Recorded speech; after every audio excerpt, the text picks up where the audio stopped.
es un río que no se detiene. El avivamiento en calle Broadway. River Church es un río que no se detendrá jamás.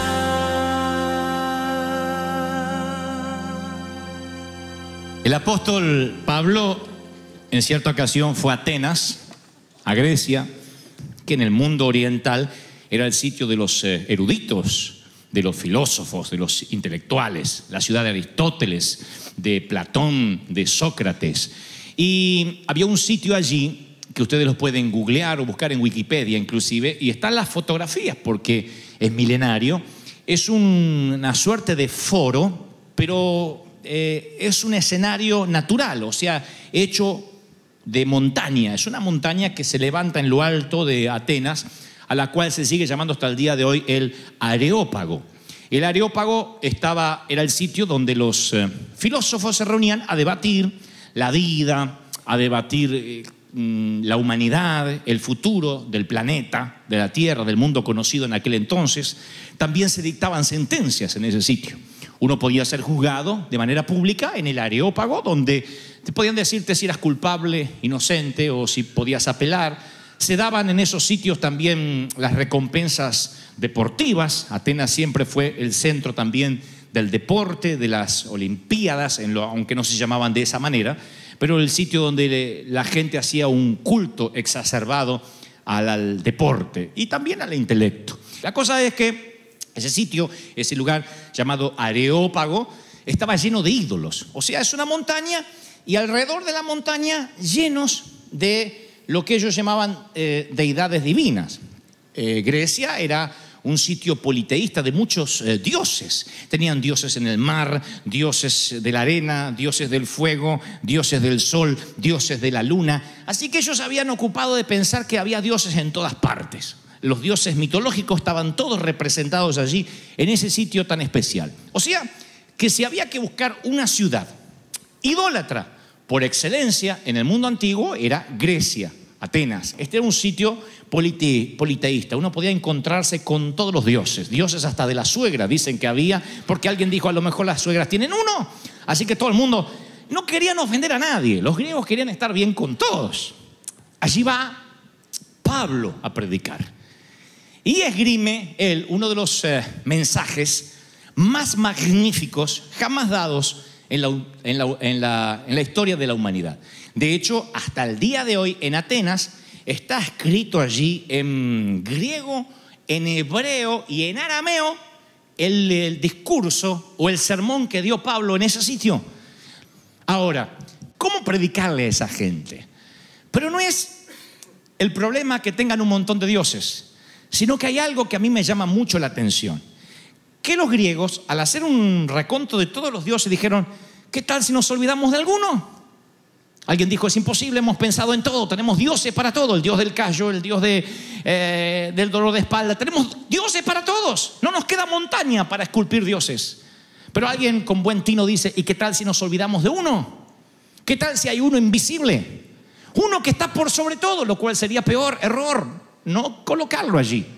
Y entonces, para no meter la pata, para no herir a nadie, levantan un monumento, no le hacen ninguna imagen, pero ponen una inscripción. Dice, al Dios no conocido.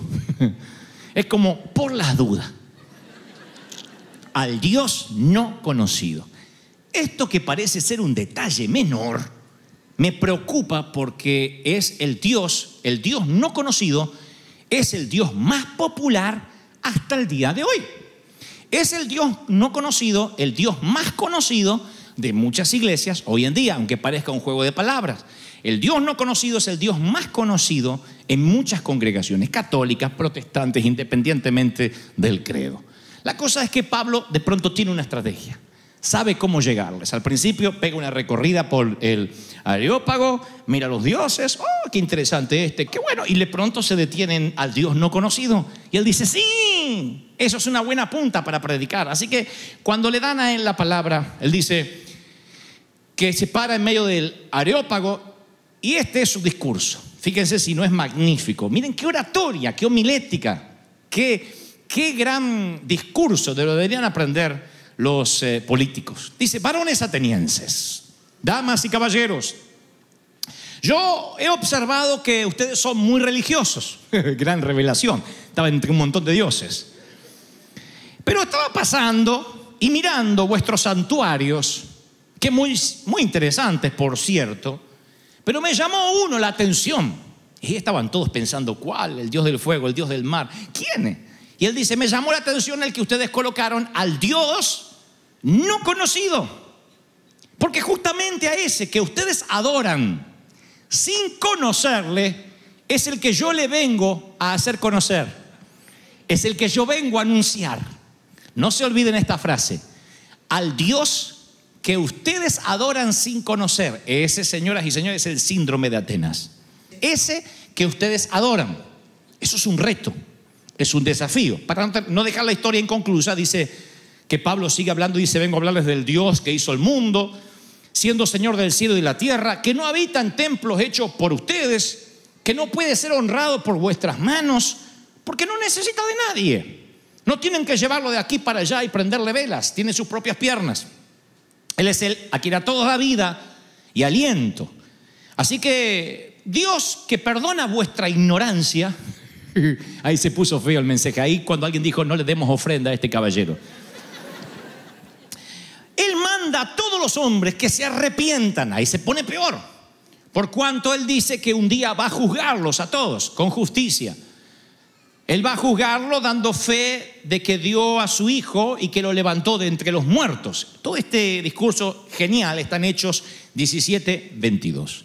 Termina el sermón, se baja por la escalera lateral y la Biblia narra cuáles fueron las reacciones. Hubo tres reacciones. Dice que cuando oyeron que había un Dios que había resucitado de los muertos, unos se burlaban porque decían: nosotros creemos en dioses, pero no para tanto como para que resuciten. Son dioses que pueden resolverte algunas cositas, conseguirte una novia, hacer que no te cobren tanto el seguro, darte cierto favor en migraciones, que no te atrapen junto con el coyote, pero nunca jamás que resucite de entre los muertos. Así que se burlaban. Otros dijeron: ya oiremos más de este sermón. Queremos saber un poco más. Nos dejaste picados por la curiosidad, así que quizá te volvamos a invitar. Pero otros dice que creyeron, y entre los cuales estaban Dionisio, el Areopagita, una mujer llamada Dámaris, y otros con ellos.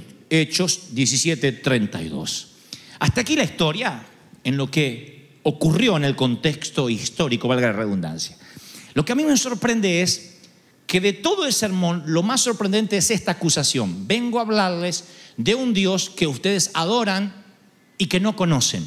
Y la pregunta es posible adorar a alguien sin conocerlo? Si no lo conocemos, ¿por qué lo estaríamos adorando? ¿Por qué alguien iría a la iglesia cada domingo? Se vestiría, prepararía a los niños, desayunaría a las apuradas e iría a una iglesia a adorar a un Dios que no conoce. ¿Cómo adoras a un Dios sin conocerlo? No creerán la cantidad de gente que va a la iglesia y nunca jamás tuvo un encuentro real con Dios. Tú dices: yo creo en Dios, pero creer no es lo mismo que conocer. Creer en Él no te cambia la vida. Saber que existe un Dios no cambia la vida. Cambia tu vida cuando realmente tienes acceso. Cuando, como digo siempre, todas las relaciones están en movimiento. Las relaciones humanas y las relaciones divinas. No hay una relación tal como: bueno, yo ya quiero a esta persona y si cambio de opinión se lo diré. Todos los días los quiere más o los quiere menos. Todos los días tienes más o menos acercamiento. Las relaciones están vivas, en movimiento. Y Pablo dice: si conoces a Dios, tienes que relacionarte con Él día a día, de modo que cada vez lo conozcas más o lo conozcas menos. Juan 15:15 relata lo que dijo el Señor: yo ya no los voy a llamar siervos, porque el siervo no sabe lo que hace su señor. Yo los voy a llamar amigos, porque todas las cosas que yo oí de mi papá, de mi padre, se las he dado a conocer. ¿No es maravilloso que el Señor diga: no eres mi siervo, un tipo que nada más cree en su jefe, sino que quiero que seas alguien que me conozca? Para conocerme vamos a tener que compartir algunas comidas juntos. algunos desayunos, algunos almuerzos. Vamos a tener que dormitar juntos, vamos a tener que cansarnos juntos, tener aventuras por igual, a la par, porque de ese modo dejarás de ser un siervo, que nada más se limita a obedecer órdenes, sino que vas a ser mi amigo. Cuando no logras ser un amigo de Dios, entonces te transforma en un creyente cultural, alguien que por cultura es creyente. Todos los que vivimos en cualquiera de las ciudades, pongamos una, Santa Ana o Anaheim, esta. Los que vivimos en la ciudad de Anaheim disfrutamos de los servicios públicos de Anaheim, del agua, del gas, de la luz, del barrido, de la limpieza, del asfalto. En fin, todo lo que una ciudad nos puede dar. Lo pagues o no lo pagues, tú puedes disfrutar de todo lo que hay en la ciudad. Y dices, me gusta ser un ciudadano americano. Sea que mi estatus social, residente, ciudadano, indocumentado, lo que sea, disfruto de todo lo que hay en la ciudad. La pregunta es, ¿conoces al mayor? ¿Conoces al alcalde? Me dice, no me hace falta para disfrutar todo lo que hay en la ciudad. Y en algún punto tienes razón, pero no cuando se trata de las cosas de Dios. El cristiano cultural es aquel que vive de la cultura, vive de la ciudad, pero no conoce a Dios. Luego están los que viven de recuerdos. Vivir de recuerdos es maravilloso cuando no tienes que traer el recuerdo al presente. Se los voy a poner así. Facebook nos permite encontrar con viejos compañeros de la escuela primaria. Y hace poco me escribe alguien en la red social y me dice, ¿qué tal? Soy fulano de tal, ¿no? Me pone el apellido y dice, yo fui tu compañero en la escuela primaria. Y veo su fotito y digo, ¿y entonces por qué tienen la foto del padre?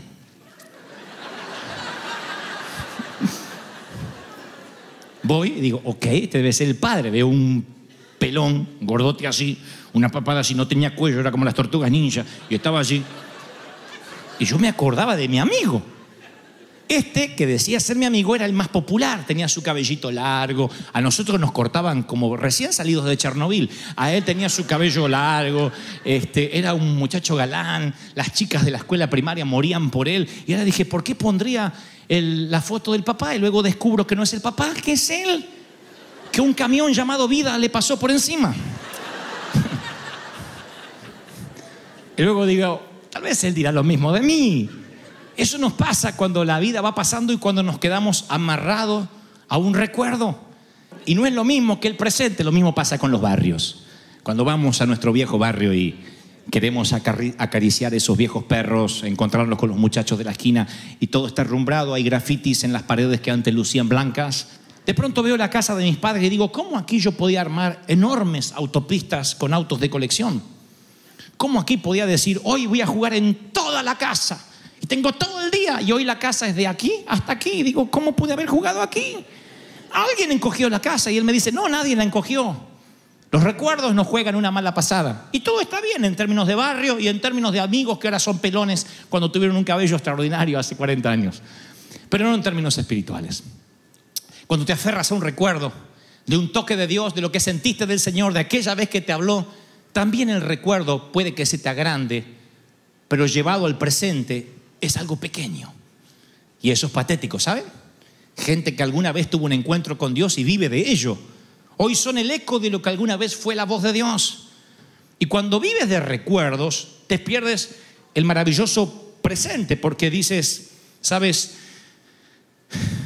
No sé cómo luce Dios. No sé cómo Él habla hoy, sé cómo hablaba hace 10 años. Recuerdo lo que sentí cuando yo era un niño, aquel toque en la habitación. ¿Y qué pasó hoy? Y lo que es mejor, ¿Dios te conoce? ¿Te conocen en los cielos?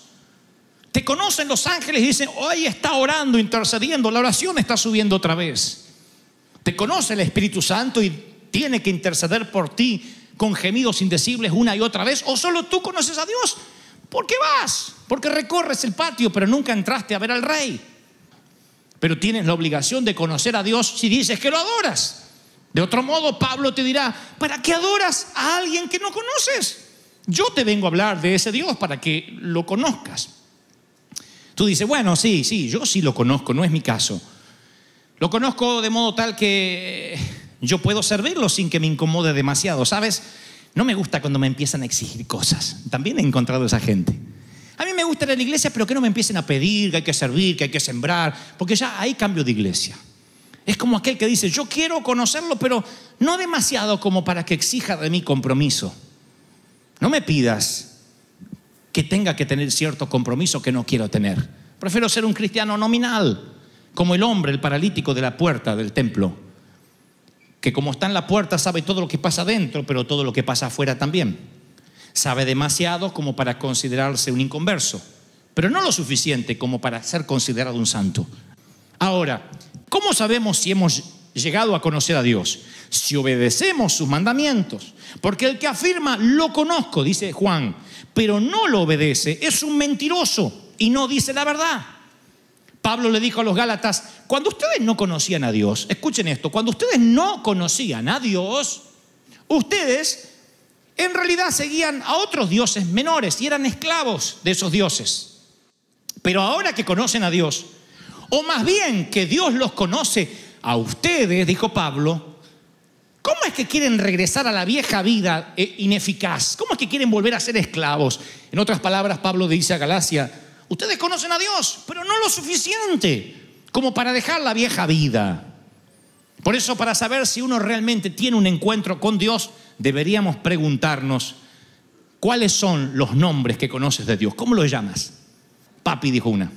¿Cómo le dice? Dios, Padre, Señor omnipotente, Yeshua, dice otro porque le gusta así hablar en griego o en hebreo. ¿Cuáles son los nombres? ¿Cómo oras? Piénsalo, no tienes que decirlo. ¿Cuál es la manera en que te relacionas con Él? Porque de la manera en que llamas a una persona revela el grado de intimidad. Lo bueno es que a Dios nunca lo terminas de conocer. Cada nombre te revela una faceta diferente de Él. Él es todo. Él no es algo, Él no es solo sanador, Él no es solo salvador, Él no es solo proveedor. Él es tan grande que nunca terminas de conocerlo. Eso es el misterio de la relación divina. Venir a la iglesia y adorar a quien no conoces debe ser patético, debe ser aburrido. Pero comprendo y doy por sentado que si estás aquí es porque quieres conocerle. Es porque dice, debe haber cierta parte de Dios que aún no conozco, que no me es revelado. ¿Cuántos quieren conocer a Dios? Dígame amén. ¿Cómo te llama Dios a ti? Esa es una gran pregunta. ¿Cómo Él te llama a ti? Porque a veces los nombres Él los va cambiando conforme tú te acercas. Y no digas, bueno, también conforme Dios se acerca a mí. Oh no, Dios está siempre a la misma distancia.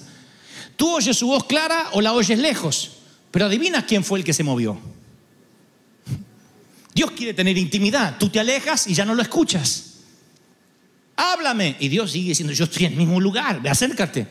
No te escucho, Señor, no te escucho. Sonso, ¿para qué te alejas? Acércate. Te acercas y tienes relación. ¿Cómo te llama? Porque yo recuerdo cuando dejé de ser siervo. Al principio era un siervo. Yo servía a un Dios que había sanado a mi mamá. Suficiente como para que le sirva. Dios me regaló 40 años una mamá que se moría de cáncer. Tenía 7 años cuando mamá se moría. Dios la sana y me la regala 40 años. Hace meses que partió la eternidad. Suficiente razón para que yo le sirva. No quiero saber más nada. No necesito saber de teología, de hermenéutica, de homilética, ni los caballos del Apocalipsis. Dios sanó a mamá. Papá era un alcohólico y está vivo todavía. Eso es suficiente como para que yo le sirva al Señor.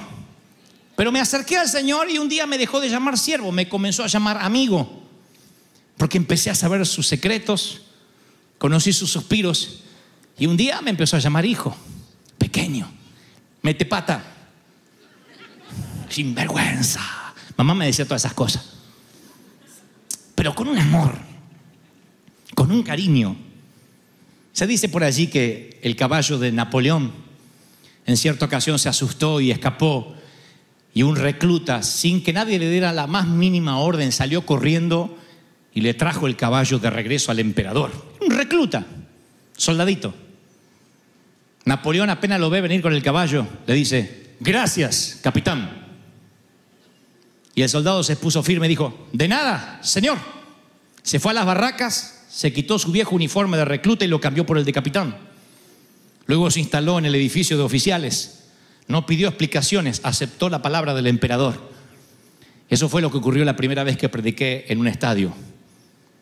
Fui como siervo la noche del 16 de diciembre del año 1996. Y cuando llegué a casa el Señor me dijo, bien hecho, pastor de los jóvenes. Así que yo me fui, me cambié el uniforme de siervo y me puse el del pastor de los jóvenes en las barracas. Dije, Dios me ascendió. Y así fueron mis cambios de nombre. ¿Te ha cambiado el nombre del Señor? ¿O siempre que vas sientes que te llama pecador? Acá estoy, el pecador de siempre. Y sientes que Dios te dice, sí, pecador inmundo. ¿Así es como te relacionas con Él? Necesitas conocer más al Señor. Tu oración, tu forma de orar revela cuánto le conoces. Haré 2 preguntas y ya oraremos para culminar. La primera es, ¿cuántos de aquí le oran al Señor? Una pregunta casi obvia, pero necesitaría que levanten la mano como señal. ¿Cuántos oran a Dios? ¿Han orado alguna vez? ¿Cuántas de esas oraciones le has creído realmente? Nah, no se hagan la Heidi ungida. Ay, toda. Bueno, no predico más, entonces ya está. ¿Para qué le voy a contar? Ya está. No le crees todo a Dios. Porque hay gente que dice, pastor, oré por mí. Y oramos, Señor, quita ese cáncer, ese tumor. Ay, ¿está bien? ¿Y qué sé yo? Por lo menos oramos. No le crees. Y después cuando se está por morir, yo sabía que me iba a morir. Por eso no tenía fe. La forma en que ora. ¿Se acuerdan que le conté la historia fascinante de un pastor que le pidió a la congregación que orara para que se cerrara la licorería de la esquina? Vamos a orar para que se cierre la licorería. Y todos oramos, Padre, cierra la licorería, cierra. Y de pronto el pastor estaba tan enojado con el dueño del bar que se paraba enfrente con toda la congregación y imponía en manos, cierra esta licorería, cierra. Se ponía loco el dueño del bar. Un día hay una tormenta eléctrica, cae un rayo e incendia el bar. ¿Qué hace el de la licorería? La historia es verídica, por cierto, Esto pasó en los Estados Unidos, es el único lugar donde lo puedes hacer. El dueño de la licorería demandó al pastor y a la iglesia por el rayo. Está en la jurisprudencia, lo puedes buscar en Google, está en los precedentes judiciales. Tú puedes demandar a un pastor si ora para que cierres tu negocio y un rayo te quema tu negocio. Así que el juez tuvo delante al dueño del bar y al pastor. Y el pastor dijo, no me pueden demandar, porque no tiene pruebas de que por mi oración o por nuestra oración Dios haya hecho eso. Nosotros jamás esperábamos que Dios hiciera algo así. Y el juez dijo, no puedo creer lo que escucho. Delante de mí tengo a un dueño de bar ateo que cree en el poder de la oración y un pastor que no cree que la oración haya hecho algo.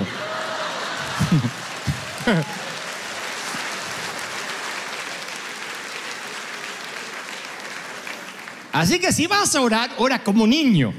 Y cuando ocurra, no te sorprendas. Yo no me sorprendo como me dice, Dios me sanó. Y si oramos, condenada, oramos. Hija de Dios, oramos. Van a ver que yo no me sorprendo mucho. Por eso no somos una iglesia de tomar testimonio. ¿Qué pasó? ¿Qué pasó? ¡Oh! ¿En serio? ¡Oh! Haga lo que no puede. Si Dios lo dijo, sí.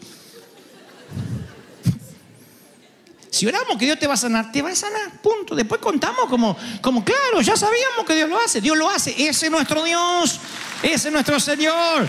Dios hace milagros. Alguien tiene que decir amén.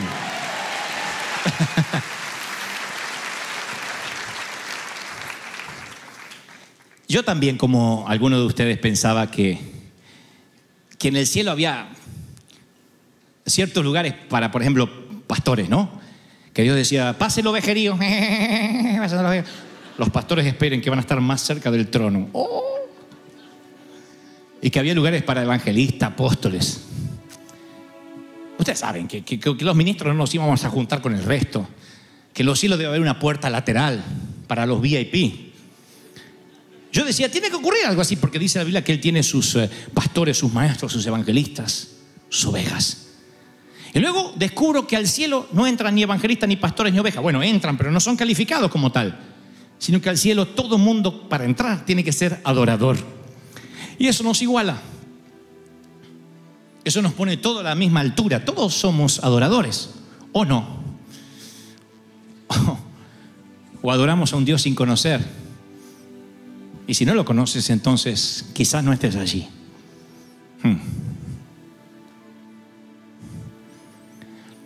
Mi preocupación es conocerlo día a día.